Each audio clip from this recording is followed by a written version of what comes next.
Coast as we journey into the past to our ancestors. Back to where we went from kings and queens to sold property.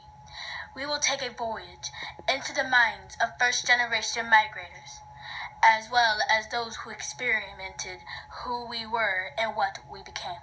Welcome to the Great Migration of a Slaved Mind.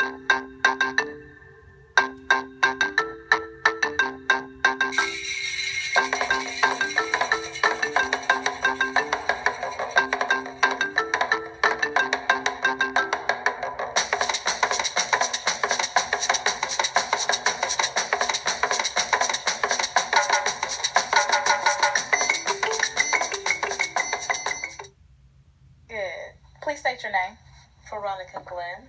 Okay, hi, Ms. Veronica. So we're talking about the Great Migration and how it affected different African American homes. First and foremost, from your recollection, did you have any family members that migrated from the north to the south? No, not from my memory. Okay. Where did you feel the migration in your family from one area to another? From the south to the east. From the south to the east, or? Mm-hmm. Okay. And do you know why that was and how that impacted your family at that time? Well, one relative in particular would have been my maternal aunt, who left the south and went east, and she was following her first and only love. And so that's why she actually left the south and went to the East Coast and remained there all of her adult life. Wow. And so my father left the South and pretty much went across the world because he was in the military. So that's why he left the South and went across overseas, actually, to serve in the military. Do you remember as a child then speaking of more opportunity as an African American to come from the south to the north or to the east versus where you were living at the time?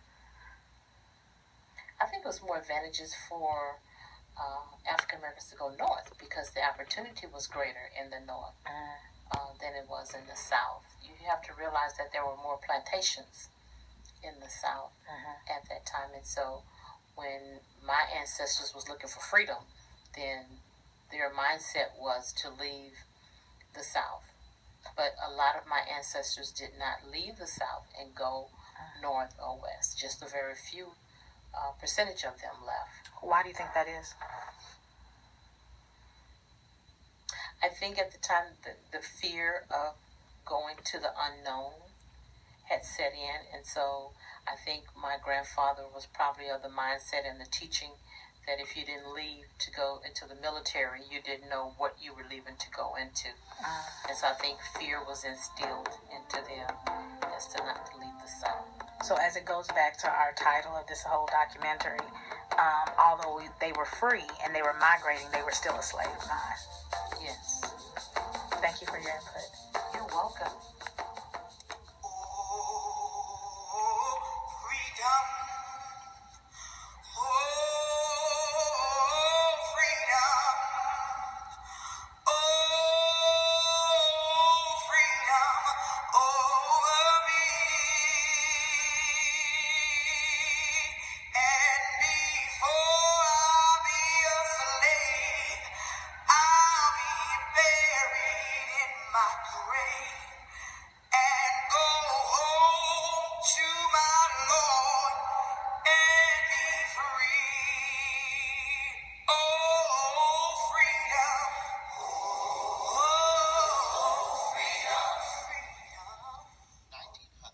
Most African Americans in the United States lived in southern states. In fact, 90% of the African American population still lived in the South. However, many began to move into northern and midwestern states such as Michigan, Illinois, Pennsylvania, and New York. The reasons they were moving varied from family to family. In some cases, they were hoping to find jobs in steel mills, automobile factories, meat packing plants, or working for the railroad. Some were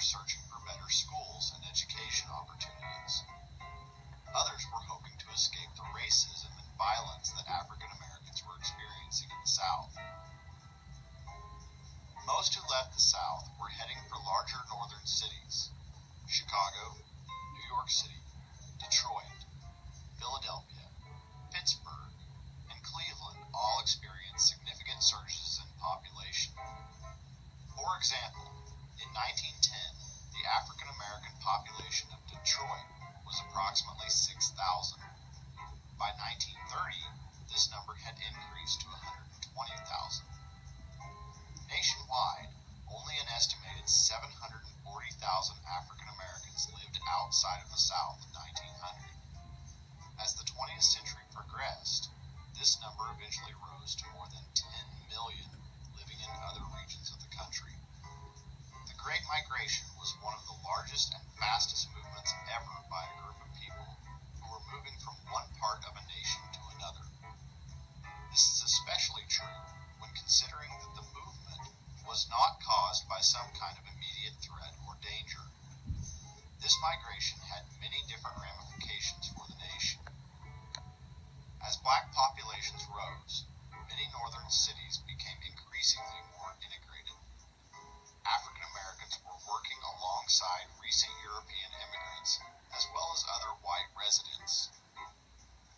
These cities also became important centers for African American culture.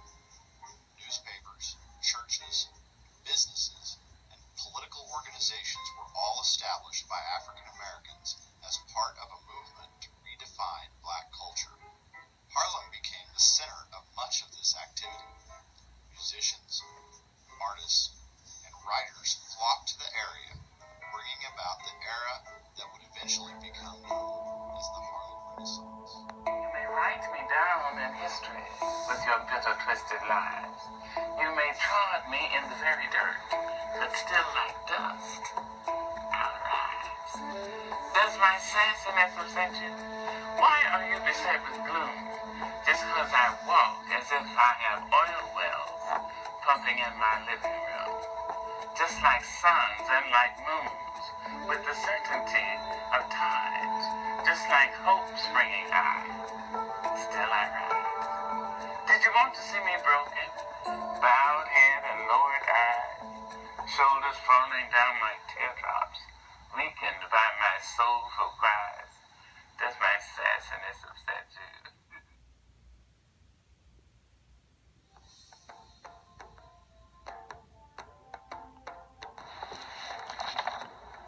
On the topic of African American migration and the long-term impact that I see as an African American woman in the United States currently, is one that is deeply rooted. I believe that even though we as a people were freed, the type of slavery that we endured, it enslaved our mind.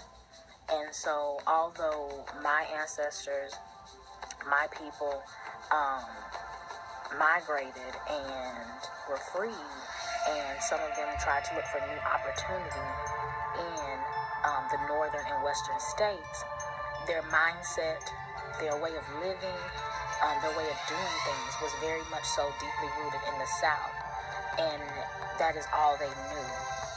And even though so many migrated into communities which were predominantly black, Harlem and Chicago, Detroit, you see the effects of that enslaved mind to this day.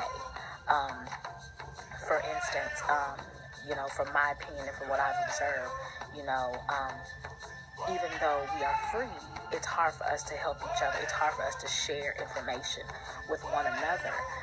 And maybe that's something that's deeply rooted from the fact that in slavery, in order for us to survive, you did not talk, you did not share information, and therefore we cultivated sound, we cultivated music, we cultivated body movements, we cultivated poetry. Therefore, that's why you find in our culture, in our race, it is so rich. as far as the fine arts. Not all, but a lot of times in the African American culture, you're not gonna be able to find one person that can at least either sing, dance, do spoken word, or have self-expression through their limbs. And I believe that is the long-term impact that migration has had on us as a people. God has smiled on me. He has said